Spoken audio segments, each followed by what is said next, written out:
In our final episode, we'll discuss the potential conflict that can arise between foreign team members and those from the local culture. To be effective in spreading the good news, we need to move beyond the attitudes associated with cultural imperialism of the past.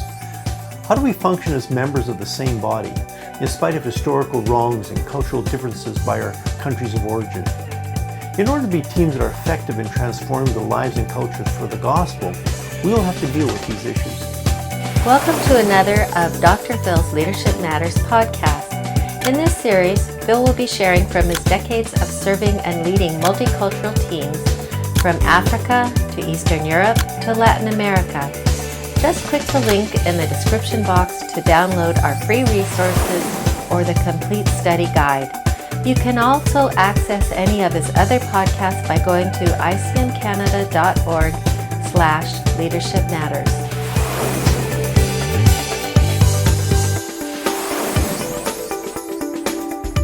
If you've not taken advantage of some of our free resources yet, you can do so by clicking on the link in the description box.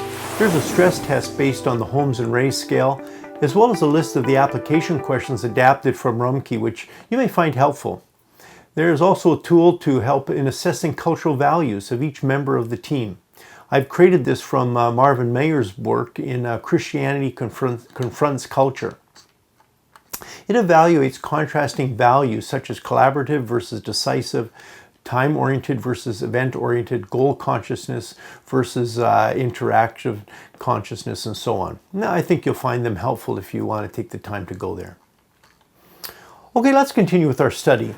Those from what have been called the global south or two-thirds world often have an advantage in cultural adaptation, as the host country is often similar to their own. Due to a host of reasons, some of which we've covered here, those from more Western cultures tend to find adapting a bit more difficult. The reality is that as the center of Christianity has shifted from west to east and from north to south, this is more and more of a reality. This is actually one of the exciting results of the development of multicultural teams. It provides great opportunities moving forward. As we've discussed, the mix of a multicultural team will affect the dynamic of that team. If one nationality dominates, there can be a struggle as to which values to adhere to. This is particularly an issue if the majority of the funding is coming from the outside, typically the West in the past, and the majority of the team members are from the host country.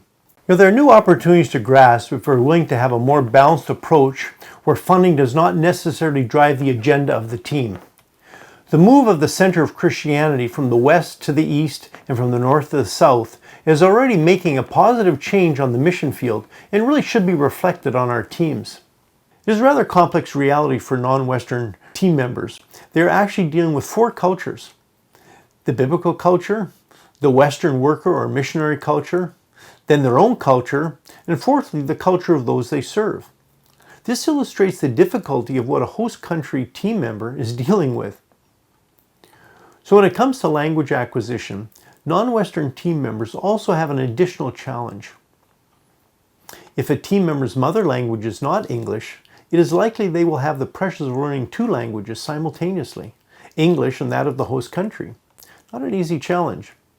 Ideally, not everyone will have to learn English unless it is decided that this will be the common language of the team. But since much of the training of international organizations is in English, it is often the case that team members have already learned some English in preparation to being on the field. Yet, grace needs to be extended to team members who are struggling to communicate in what may be their second or maybe even third language. The value of multicultural teams is that team members can learn from each other and gain strength and learn new skills in areas where their home country may be weak. The key is mutual respect and making the effort to understand the challenges others on the team are facing. Evaluate your team members in relation to their country of origin. How different is this from the host culture, and how can you help them adapt?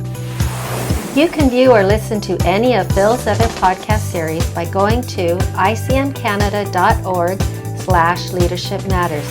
These include Mentoring Intelligence, Finishing Our Race, the Fivefold Ministry, as well as a variety of other leadership series he has taught over the years. You could also check out our Christian Leadership Institute, which is a unique competency-based ministerial mentorship.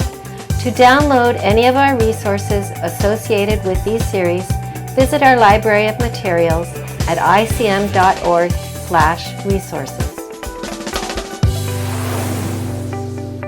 But the actual forming of the team is an important task in all of it by itself. The team leader may actually have had very little to do with bringing together members of the team, as they may have arrived to an already formed group. This creates its own challenges as they have to adapt to existing relationships and a group culture. But as with any team, the multicultural team is never stronger than those that are on the team. This is why, if it is possible, selecting the right team members by the leader is essential. As with any Christian ministry team, there should be several assumptions, though, I think that we can make. An obvious one is that each team member has a real relationship with Jesus and has already been faithful in Christian service in their home country or their church. Depending upon the type of team, it could also be assumed that they have at least a foundational knowledge of the Bible. And depending upon their role, they may need more education, particularly if they're going to be teaching others. Now, specific to multicultural teams, each member should also have a clear call to communicate the gospel in another culture. Not having prior cross-cultural experience is not necessarily a deal breaker, but obviously would be very helpful. The goal is to put members together who complement each other in their personality and gifts so that a certain synergy can occur as the relationships develop. A rule of thumb of healthy teams is that team members should work 60 to 70% of the time in their area of expertise. This is ideal, though it's not always possible. Effective teams are not necessarily made up of those of the same age. Differing ages on the team can actually allow for natural mentoring to take place as they learn from varying life experiences and life stages. As previously mentioned, if married, both spouses need to be on the same page and at least be aligned in their common calling. Obviously, various evaluations such as personality, psychological, spiritual, character, and gifts are all helpful in determining if a member will fit on the team.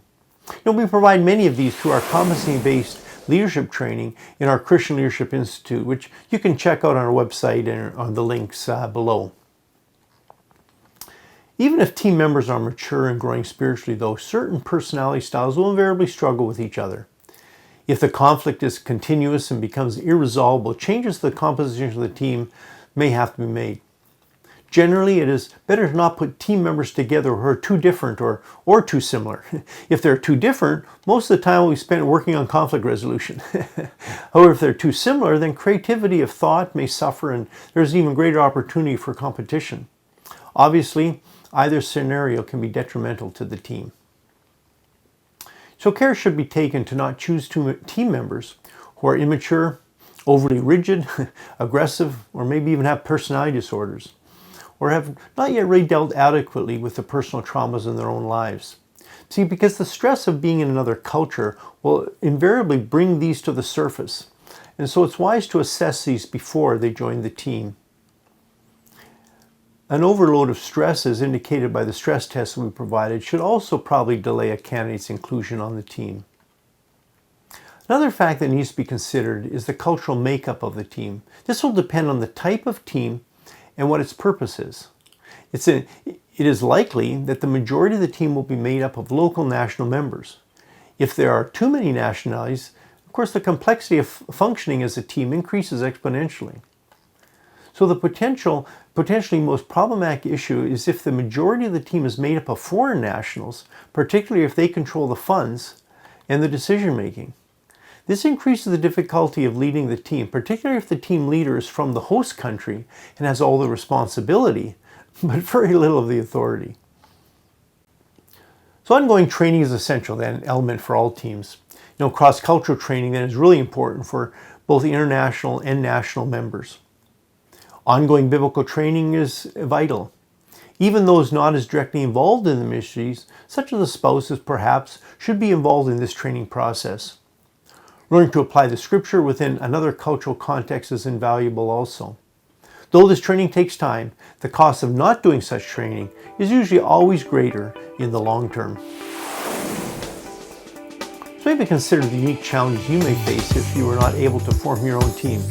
How will you pass on your values and visions to those that are part of the existing team members? Consider each team member and how they fit on the team. Are there any changes that may have to be made? What is the cultural balance of the team? Is it sustainable? Though we have covered many topics here, we're just kind of really scratched the surface and hopefully basically just raised your awareness of the issues that are involved.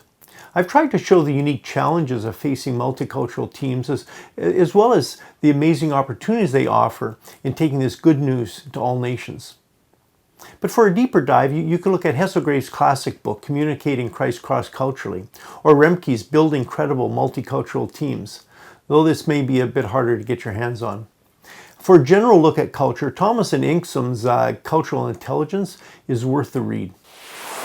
If you'd like to avail yourself of some of our other materials which you can assist you and your team, you can find them in our ICM Canada library on our website, icmcanada.org. So effective multicultural teams require healthy leadership who have made the effort to increase their own cultural intelligence as well as that of those on their teams.